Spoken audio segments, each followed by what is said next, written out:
It's 15 years ago this month that I stood up in the rather daunting atmosphere of the Lighting Engineers Conference in Birmingham to talk about light pollution, a subject which up to that time hadn't been aired at such a conference, and it was a daunting time for me, but it was a watershed in light pollution campaigning, because for the first time lighting engineers were working with us on solving the problem.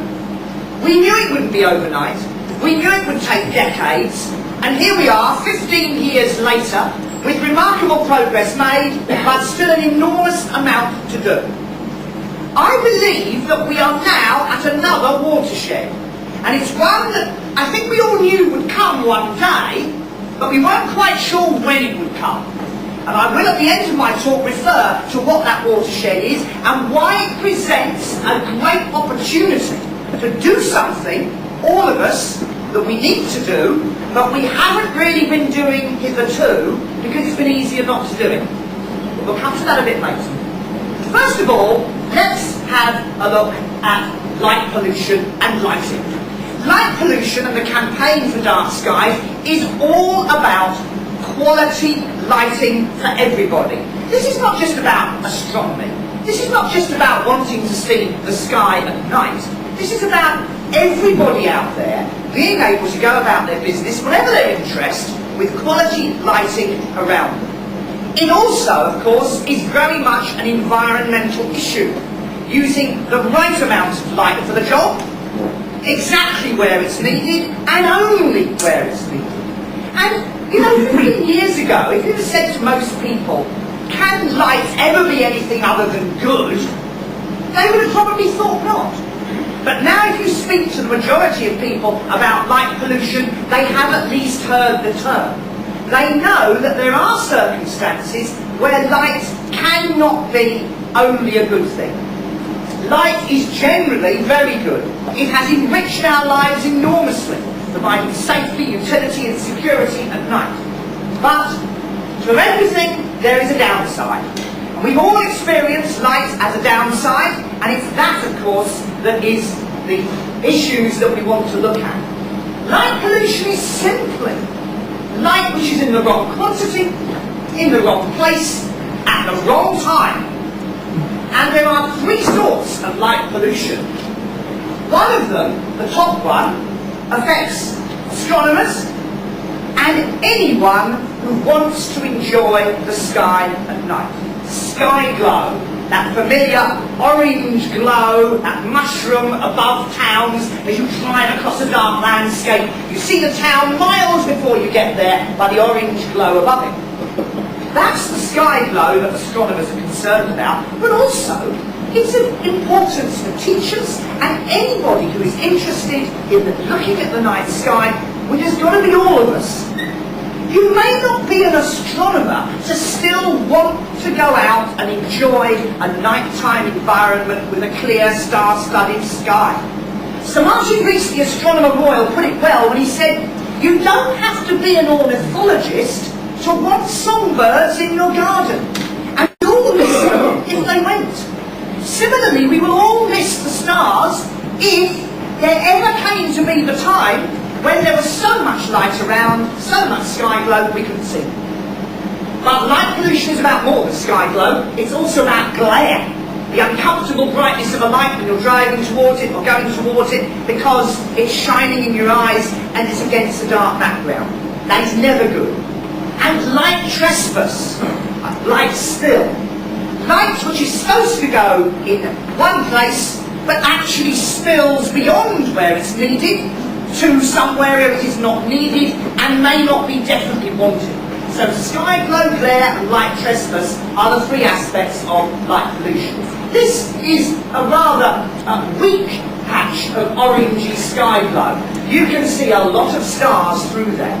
But what sky glow does is it brightens the background sky from the dark jet black that we want to see. There's always natural light in the sky, from air glow and atmospheric processes, but this is artificial light getting up into the sky. It's scattered by dust particles, liquid droplets, and that's what creates the sky globe there. Glare. You drive past a security light on the side of a building at night, momentarily you're blinded for a second or two because the light has come into your eyes. That does nothing to increase safety or security.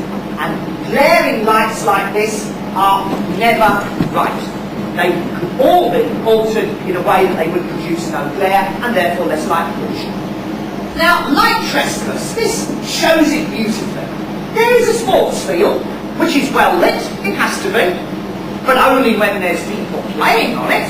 I know of many sports fields where they turn the lights on at 5 o'clock in the afternoon, turn them off at 11 o'clock at night, and there are hours when there isn't a soul out on those sports fields. And it's not only energy, it's also causing light pollution when it's not needed. But the light spill is the thing here. We're nearly 100 yards away from the boundary of the sports field, and yet there is so much spill light from the lighting of the sports field that you can actually read the small print on a credit card standing here just with the spill light from there. That again is bad design and it's not wanted. The sky glow, there's 3 parts of contribution to it. Firstly, there's light which goes straight up into the sky. That can certainly be avoided. The second is light which goes down onto the ground or the building where you want it, but then a percentage of that is reflected back up into the sky.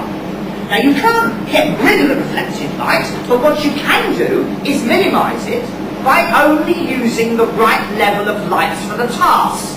There was always this thinking until the campaign for Dark Skies came along that you can't have too much light. It's such a good thing that if you can have twice as much light, it must be twice as good.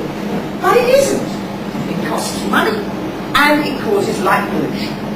So you can minimise the reflected light from what you're trying to do by only using the right amount of light for the task. And the third thing is reflected light from the still light, which is going beyond where you actually want to light something. That again we can get rid of completely. So the top one and the bottom one we could eliminate completely, and the one in the middle we can certainly minimise. So there's a great deal that we can do. Now, sky glow is obviously something which affects a lot of people's view of the night sky. Levin mentioned people who have never seen a shooting star. As Bob knows from his travelling planetarium, and we know from ours in Chichester, there are thousands of young people today who have never seen the Milky Way. They have never seen a clear dark sky. I had a group of school children came to me, 70 of them came from the outskirts of London. And when I finally dimmed the lights and all 2,500 stars came up, they all applauded. They thought it was a special effect. They didn't realise that that's how many stars you should be able to see on a clear dark night. I had a gentleman who was a lighting engineer by profession, who'd been on holiday to the west of Ireland. And he said, you know, he came back and saw me and he said, I always thought we had the same stars here as they had in Ireland. But this is showing the dispossession that people are experiencing. To me, it's as bad not to be able to see a clear, dark, star-studded sky as it is not to be able to go on a nice country walk on a Sunday afternoon. They're both important. They're both our heritage. One is the heritage above, one is the heritage of the countryside around us.